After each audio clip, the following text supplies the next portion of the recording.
The Silent Watchers. The celebration aboard the Coalition flagship Dominion echoed through the vast corridors of the massive vessel. Admiral Crixon of the Alteran hegemony stood before the panoramic viewport of his command deck, watching the debris field that had once been humanity's proud Third Fleet drift silently through space. His forearms crossed in satisfaction, the reptilian commander's scaled hide glistening under the artificial lights. Another primitive species learns their place in the galaxy, Crixon hissed to his aide. Lieutenant Vex, the younger Alteran, nodded eagerly, his crest feathers ruffling with excitement. Indeed, Admiral. The humans fought bravely for primitives, but their technology was no match for the Coalition's might. Shall we proceed with the occupation of their colonies? Crixon's yellow eyes gleamed with predatory satisfaction. 3 months of warfare had led to this moment. The Galactic Coalition, composed of 7 advanced species, had systematically dismantled humanity's defenses across their 37 colony worlds. The humans had shown remarkable tenacity, but tenacity meant nothing against superior firepower and numbers. Begin landing operations on all human worlds, Crixon commanded. Establish occupation zones and begin cataloging their resources. These humans will make excellent laborers once properly educated. Across the solar system, Coalition forces moved with the confidence of assured victory. Transport ships descended toward Earth's colonies, while patrol fleets took positions around major population centers. On Mars, Alteran shock troops secured the mining facilities. At Europa Station, Zenthari engineers began analyzing human technology with dismissive curiosity. But in the outer reaches of the solar system, far beyond the orbit of Pluto, something stirred in the darkness. Dr. Sarah Chen's hands trembled as she initiated the awakening sequence deep within the research facility, hidden beneath Titan's ice. The massive chamber stretched for miles underground, illuminated by banks of blue-white lights that revealed 7 enormous shapes suspended in construction cradles. Each vessel was over 3 kilometers long, their hulls dark and angular, bristling with weapon systems that no Coalition species had ever encountered.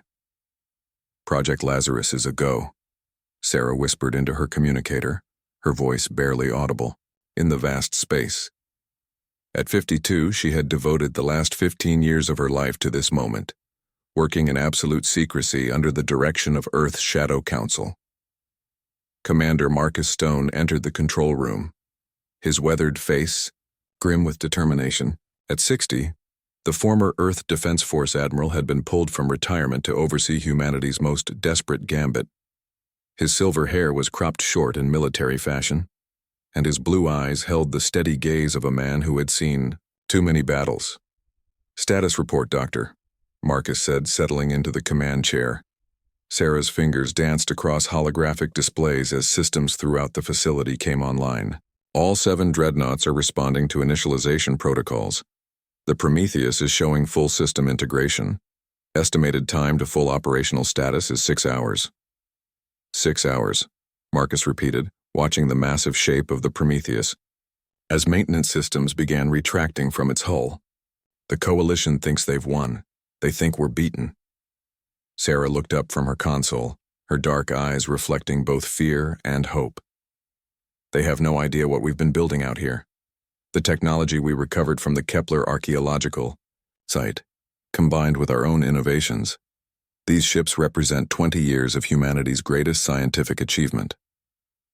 The archaeological discovery on Kepler 442b had changed everything. An ancient alien facility, abandoned for millions of years, had contained technology beyond human understanding. While the Coalition species had built their empires on conventional physics, humanity had spent 2 decades reverse engineering gravitic manipulation, quantum entanglement weapons, and zero-point energy systems. "The irony is beautiful," Marcus said with a harsh smile. "They call us primitive, but we're the only species that bothered to learn from our predecessors." Throughout the facility, automated systems hummed to life. The Prometheus began to glow with internal power as its quantum cores synchronized. Nearby, the Titan began its own awakening sequence, followed by the Hercules, Atlas, Goliath, Behemoth, and Colossus. Each dreadnought represented the pinnacle of human engineering, incorporating technology that made coalition ships look like ancient relics. Captain Elena Vasquez made her way through the corridors of the awakening Prometheus, her engineering team following close behind. At 38, she was young for a capital ship command, but her brilliance with exotic physics had made her the natural choice to captain humanity's flagship. "Primary systems are coming online," reported her chief engineer, Jake Morrison. The stocky man's hands moved efficiently over control panels as he monitored the ship's awakening. Gravitic drives are stable, quantum shields are charging, and the main cannon is approaching operational parameters. Elena nodded, feeling the ship come alive around her. The Prometheus wasn't just a vessel, it was a masterpiece of human ingenuity. Its hull was composed of smart matter that could adapt to different threats. Its weapons could manipulate fundamental forces, and its AI core possessed processing power that exceeded entire coalition fleets. "How long until we can launch?" Elena asked. 4 hours until we can lift off," Jake replied. "But we'll be combat ready in 6. Meanwhile, coalition forces continued their occupation, blissfully unaware of the sleeping giants beginning to stir in the outer system. On Earth, Admiral Crixon had established his headquarters in what had once been the United Nations building. He sat in the former Secretary General's office reviewing reports from across human space. "Resistance has been minimal," reported General Thax, his Brutarian aide. The hulking, tusked warrior seemed almost disappointed by the ease of their victory. "A few scattered rebel groups, but nothing organized. The humans appeared to have accepted defeat." Crixon nodded, but something nagged at him. In his 2 centuries of military service, he had conquered dozens of species. Most fought to the bitter end, using every resource at their disposal. But humanity's surrender seemed too clean, too organized. Their main fleet had fought bravely, but conventionally, using predictable tactics and familiar technology. "Double our patrols in the outer system," Crixon ordered, "and increase surveillance of all human facilities. Something feels wrong about this victory." General Thax's tusks gleamed as he grinned. "You're being paranoid, Admiral. We've monitored human technology for months. They're centuries behind us in most areas. What could they possibly have hidden?" Back on Titan, the first of the Dreadnoughts began to move. The Prometheus lifted slowly from its construction cradle, its massive bulk defying gravity through gravitic manipulation. The ship's hull gleamed with an inner light as quantum fields danced across its surface. Sarah Chen watched from the observation deck as humanity's greatest creation prepared for its first flight. "All systems are green," she reported to Marcus. "The Prometheus is ready for space trials." Marcus activated the facility's communication array, sending coded signals to hidden bases throughout the solar system. Similar facilities on Europa, Ganymede, and Enceladus received the wake-up call. Across the outer system, humanity's true fleet began to stir. "Send a message to Admiral Crixon," Marcus ordered, his voice carrying the weight of authority. "Tell him that humanity wishes to discuss surrender terms. Request a meeting in neutral space near the asteroid belt." Sarah looked puzzled. "Sir, we're not actually surrendering, are we?" Marcus smiled coldly. "No, Doctor. We're setting a trap. The Coalition thinks they know everything about human capabilities. It's time to show them how wrong they are." As the Prometheus cleared Titan's atmosphere and began its journey toward the inner system, its siblings stirred to life across the solar system. The Titan emerged from its hiding place beneath Europa's ice. The Hercules powered up in the shadow of Saturn's rings. The Atlas, Goliath, Behemoth, and Colossus awakened in their secret berths, scattered throughout the outer planet's moons. Engineer Jake Morrison monitored the quantum signature of each vessel as they came online. "All 7 Dreadnoughts are now active and responding to command protocols," he reported. "Their stealth systems are functioning perfectly.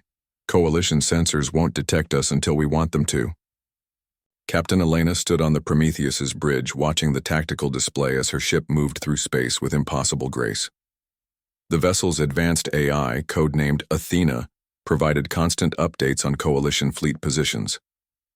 "Athena, project optimal attack vectors for maximum tactical surprise," Elena commanded. The AI's synthesized voice responded immediately. Analysis complete, Captain. Recommended approach vectors calculated. Coalition forces are concentrated. In 3 main battle groups, their formation suggests overconfidence and minimal defensive posturing. Elena smiled grimly. Perfect. They're not expecting a fight. The trap was set. Admiral Crichton had agreed to the meeting, bringing a significant portion of his fleet to demonstrate coalition superiority during the supposed surrender negotiations. He had no idea that 7 of humanity's most advanced warships were converging on his position, hidden from his sensors by technology he couldn't comprehend. As the Prometheus and its sister ships moved through the darkness of space, their crews prepared for a battle that would determine the fate of 2 civilizations. The coalition had declared victory too soon, and they were about to learn that humanity's greatest strength had always been their ability to adapt, innovate, and surprise their enemies. The giants were awake, and they were hungry for war. The Awakening. Storm Admiral Crichton's flagship held position near the asteroid belt, surrounded by 43 coalition vessels in a display of overwhelming force. The reptilian commander stood confidently on his bridge, preparing to accept humanity's unconditional surrender. His yellow eyes gleamed with satisfaction as he reviewed the terms he would impose on the defeated species.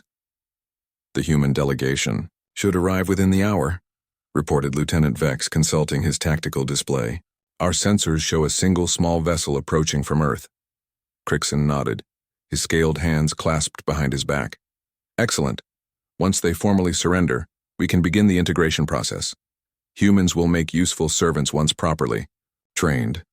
General Thax lumbered onto the bridge, his massive Brutarian frame casting shadows across the deck. Admiral, our scouts report unusual quantum disturbances in the outer system.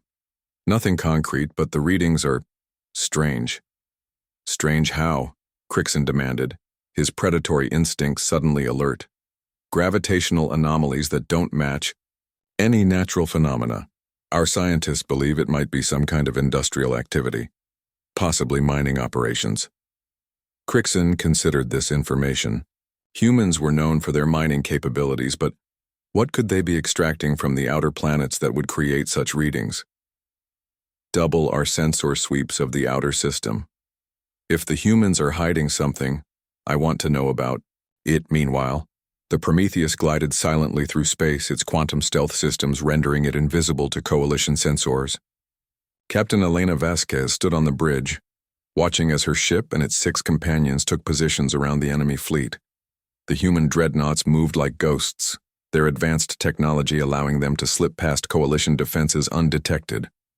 All ships report ready for combat, announced Commander Lisa Park, Elena's tactical officer. The young woman's fingers moved efficiently across her control console as she coordinated the attack. We have complete tactical superiority. They have no idea we're here. Elena studied the enemy formation on her holographic display. The coalition ships were arranged in a loose defensive pattern, but their positioning suggested they expected no real threat. Athena, analyze enemy fleet composition and recommend target priorities. The AI responded instantly. Analysis complete, Captain. Enemy fleet consists of 17 heavy cruisers, 22 destroyers, and 4 Dreadnought-class vessels. Recommend eliminating command ship first to disrupt coordination, followed by heavy combat units. Understood. Signal all ships. Prepare to engage on my mark. Across the solar system, the 7 human dreadnoughts synchronized their attack. Each vessel was a masterpiece of engineering, incorporating technology that made them superior to anything in the coalition arsenal. Their quantum cores provided limitless energy, their gravitic weapons could tear apart enemy ships at the molecular level, and their adaptive armor could withstand any known weapon system. Jake Morrison monitored the Prometheus's weapon systems from his engineering station. All systems showing green, Captain. Main cannon charged to full capacity. We could crack a moon with this much power. Elena nodded grimly.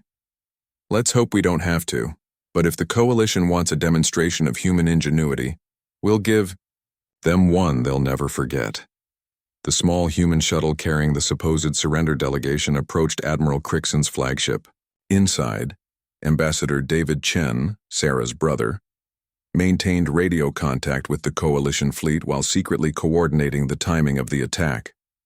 As a former military officer turned diplomat, David understood both the political and tactical implications of what was about to unfold. Coalition fleet, this is Ambassador Chen requesting permission to come aboard for surrender negotiations, David transmitted, his voice carefully neutral. Permission granted, came Crixon's reply. Prepare to transfer to our ship for the formal ceremony. David smiled coldly. The ceremony Crixon was expecting would be very different from what he imagined. Beginning approach now. We'll be with you shortly. As David's shuttle docked with the coalition flagship, Elena gave the attack order. All ships, this is Prometheus. Execute Operation Lazarus. Engage the enemy. 7 massive shapes suddenly materialized out of empty space as the human dreadnoughts dropped their stealth fields. The coalition fleet's sensors screamed warnings as vessels 3 times the size of their largest ships appeared at point-blank range, weapons already charging. Admiral Crixon spun toward his tactical display as alarms blared throughout his ship. What in the 7 hells is that? He roared, staring at the massive vessels that had appeared from nowhere. Lieutenant Vex's voice cracked with panic. Unknown vessels, Admiral. 7 of them. Massive energy signatures unlike anything in our databases. The Prometheus opened fire. First, its main gravitic cannon sending a beam of twisted spacetime toward the coalition flagship. The weapon didn't simply damage the enemy vessel, it warped reality around it, causing the ship's hull to fold in on itself like paper. The coalition's most advanced shielding technology proved useless against an attack that manipulated the fundamental structure of matter. General Thax watched in horror as 3 coalition cruisers simply ceased to exist, caught in the Titan's gravitic pulse. Impossible. No known technology can do that. The human dreadnoughts moved through the enemy formation like sharks among minnows. The Hercules destroyed 2 destroyers with a single quantum torpedo that phased through their shields, as if they didn't exist. The Atlas used its tractor beam projectors to literally tear apart an enemy cruiser, while the Goliath's particle cannons carved through coalition armor like a hot knife through butter. Captain Elena coordinated the battle from the Prometheus's bridge, watching as human engineering superiority dominated the engagement. Enemy fleet attempting to retreat, reported Commander Park. Shall we pursue? Negative, Elena replied. Let some of them escape. They need to report what they've seen here. Admiral Crixon's flagship shuddered under repeated hits from the behemoth's plasma cannons. His bridge erupted in sparks as systems overloaded under the assault. Return fire, he screamed. All ships concentrate fire on the lead vessel. The coalition fleet's weapons unleashed everything they had at the Prometheus.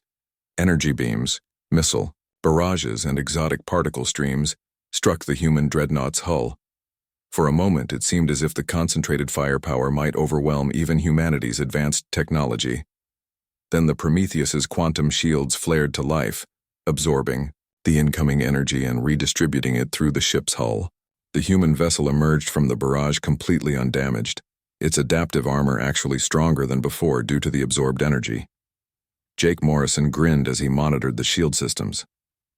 Their weapons are actually charging our defenses. It's like they're trying to feed us energy. Elena laughed despite the deadly situation. Human engineering at its finest. We don't just defend against attacks, we turn them into advantages. The battle raged for 30 minutes, but the outcome was never in doubt. The human dreadnoughts systematically dismantled the coalition fleet using technology the enemy couldn't understand, much less counter. Ships that had conquered dozens of species found themselves helpless against humanity's innovations. As the surviving coalition vessels fled in panic, Admiral Crixon found himself trapped aboard his crippled flagship. The bridge was in ruins, half his crew was dead, and his mighty fleet had been reduced to scattered debris. He stared at the tactical display showing the 7 human vessels holding formation around his ship. A communication channel opened and Captain Elena's face appeared on his screen. The human woman looked calm and professional, showing none of the savage glee he expected from a victorious warrior. Admiral Crixon, Elena said politely, I believe you wanted to discuss surrender terms. Crixon's reptilian features twisted with rage and disbelief. Impossible! Your species is primitive. Your technology is centuries behind ours. Elena smiled coldly. That's what you assumed, Admiral. You judged us by the ships we chose to show you, not by what we were actually capable of building. Humanity has a saying, never judge a book by its cover. Where did these ships come from? Crixon demanded. Our intelligence reports showed no signs of such advanced construction capabilities. We built them in secret, using technology your species was too arrogant to discover, Elena replied. While you conquered primitive worlds, we learned from the ruins of civilizations far older than yours. We adapted, we innovated, and we prepared for this day. Commander Marcus Stone's voice came over the communication channel from the Titan facility. Admiral Crixon, humanity rejects your occupation of our worlds. You have 24 hours to withdraw all coalition forces from human space. Any vessels that remain after that deadline will be destroyed. Crixon's yellow eyes bulged with fury. You cannot threaten the entire coalition. We have thousands of ships, hundreds of worlds. Elena's expression didn't change. Then perhaps you should have thought about that before attacking us. You declared, victory too soon, Admiral. You underestimated humanity and now you're paying the price. The communication ended, leaving Crixon staring at his ruined bridge. Around him, the 7 human dreadnoughts maintained their positions like silent sentinels, their massive hulls gleaming with power.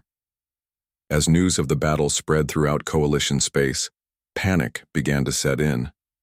The species that had seemed so primitive, so easily conquered, had revealed capabilities that defied understanding. The humans hadn't just built better ships. They had transcended the technological limitations that bound other species. Dr. Sarah Chen watched from Titan as the human fleet took control of the asteroid belt. Her life's work had succeeded beyond her wildest dreams. The dreadnoughts were more than weapons. They were symbols of humanity's refusal to accept defeat, their determination to protect their freedom at any cost. The coalition will be back, Marcus warned as he joined her at the observation deck. They won't accept this defeat lying down. Sarah nodded, but her expression remained confident. Let them come. We've proven that human ingenuity can overcome any challenge. If they want to test us again, we'll be ready. As the coalition fleet limped away from the battlefield, carrying news of their shocking defeat, the 7 human dreadnoughts stood guard over their home system. They were more than ships. They were proof that humanity would never surrender, never submit, and never stop fighting for their place among the stars. The giants had awakened and the galaxy would never be the same.